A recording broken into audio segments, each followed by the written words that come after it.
Now we're going to talk about some of the different troubleshooting things you can do as far as what is going on with the system if you have any issues. So the first thing, let's go through and take note of what does the scale do specifically wrong? Does it drift? Does it remain on zero? Does the display just show dashes? What does the system actually end up doing while it's performing or behaving erroneously? Does the scale weigh incorrectly? Yes or no? Does the scale drift or fluctuate dramatically up and down? And we do display some troubleshooting videos. We also have an app that connects up to this, so you can download the CC Scale app if you want. Otherwise, you could just follow along here. Let's say that the scale system is not weighing correctly. So some of the things that you can do here, if you can see that in the picture, you can go and weigh all the way around the cart. And this test can be done on any system. Weigh yourself on the tongue. Make sure that the tongue is, just make sure that you're hooked up to the tractor or that you've got a jack stand underneath the tongue. That way it's not working against you if you had the jack stand down. And then basically what you can do is write down each of the locations and what the weight is for each location. So example, if a 180 pound person weighed 180 pounds at each point, 1, 2, 3, then it's good. If it weighs 120, 180, 180, the 120 location is where you want to look at. And then just make sure the obvious, make sure that your weigh bars are going the right way. Some systems that will tell you to have the weigh bars on like a 5-bar system, the hitch will face up, and then the back, the stickers will say facing down, and it'll say so with your card instructions, or in some scenarios they'll all be facing up. Traditionally, for the most part, your bars will all be going the same way facing up, but there are a few systems that deviate from that. Another thing to take note of is the connectors. The amp is the 4-pin, the Easy Mate is a 5-pin yellow and it's smaller, and then the 5-pin military connector is bigger than the Easy Mate, so just make note of that. And then some of the things that you can jot down is around the time of purchase, under what name, installed under what make and model, part number of the weigh bar, load cell. You can do an Ohms test as well. The Ohms test is done to measure the resistance between point to point. So if you do have bad ohms, we can take it from there and analyze some of the different possibilities and some of the different codes. For the Digistar, their system is usually bare wired. You just take the 5 wires loose from the junction box. Plus excitation is red, minus excitation is black, plus signal is white, minus signal is green. Ground is bare or orange typically. And then the color combination for Weightronics, plus excitation is green, minus excitation is black, plus signal is white, minus signal is red, and then ground is bare or orange. And then also if you look at it, so the plus excitation, that's green. The pin is located with the connector facing you with the notch at 12 o'clock. The B pin, which is the green, plus excitation is at 2 o'clock. Minus excitation, that is black, is at D, which is 7 o'clock. And then the plus signal, white, C equals 5 o'clock.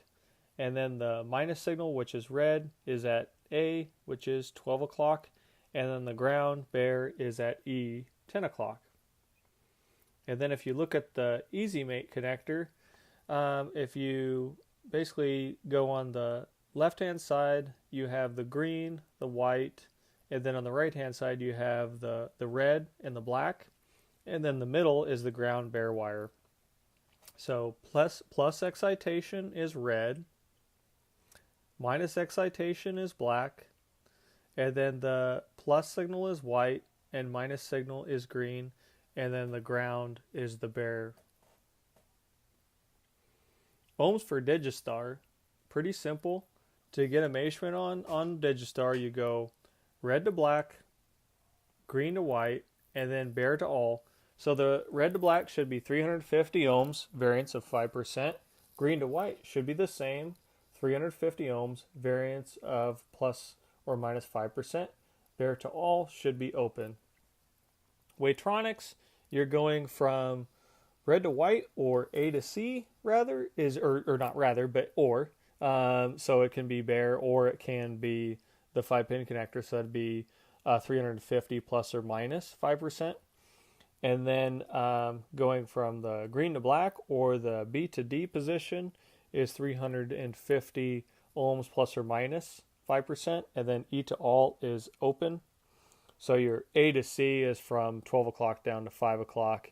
And then your B to D is from 2 to 7. And then 10 o'clock to all is your open on that. And then when you go to your easy made ohms, red to black, or the right side, the right two, the bottom and top, should be 350 ohms plus or minus 5%. And then on the left side should be green to white, top and bottom. Left side is 350 ohms plus or minus 5%. Bare to all is open. And then just remember that the notch is always at 12 o'clock for the orientation. A drifting scale. When the display drifts all over the place and does not seem to settle on weights, it is important to find out which bar or load cell is causing the problem. So what you do with this is use the process of elimination. You can have either one of these two different variances of junction boxes. The one on the right is a spring-loaded, and that could have all kinds of different combinations. And then the 5-pin plug that has the outlets on the junction box. Basically, you just disconnect all but one of the weigh bars, and then go to your display and zero it out. So you go to the display tab and then hit 0 and see if that first bar zeroes out. If it does, then that bar is probably fine. You can certainly leave that plugged in and then go to number 2. If you plug that bar in and then you zero it out and then it still drifts all over the place, then you know that one might have the problem. Disconnect it, set it aside. And then make sure you just leave that first weigh bar plugged in because it's good. And then try number 3 and go ahead and plug it in, zero it out. And if those two zero out, you can leave those two plugged in. And then try the one that was giving you a problem again. Plug it in and see what happens. And if those two do the exact same thing if it does the exact same thing as it was when it was behaving wrong, that number 2 is going to be the issue. So just disconnect that, and then you can certainly do the Ohms test, check out the cable, but it's probably within the weigh bar. And then on the spring-loaded junction box, you can do the exact same thing. The home run cable, you always leave that plugged in. That's going to be labeled indicator. And then any one of these 3 slots on the opposite end of the indicator will have 1, 2, 3. Sometimes on the 5-pin ports, it'll be doubled up. But what you can do with those is just plug in one at a time, doing the exact same thing. There's a push down tab with it. They're really easy to push down and pop basically the wires in and out. The color combination should also be on the lid too if you need it. In the process of elimination, you're just trying to basically weed out the one that's giving you trouble. And then the additional testing, what you can do, if you have a bar that has a sensor can, you can zero out your display, you have all your weigh bars connected and everything, and then you can tap on the sensor can. With a rubber mallet, as suggested, or a handle of hammer, you can tap on the sensor can itself or on the very end of the bar and see if you get any drift and weight. If you do, then that bar probably needs to be replaced. So that, in essence, is how you would go through and troubleshoot your system. For further assistance on anything, just give us a call and we'd be more than happy to help you out.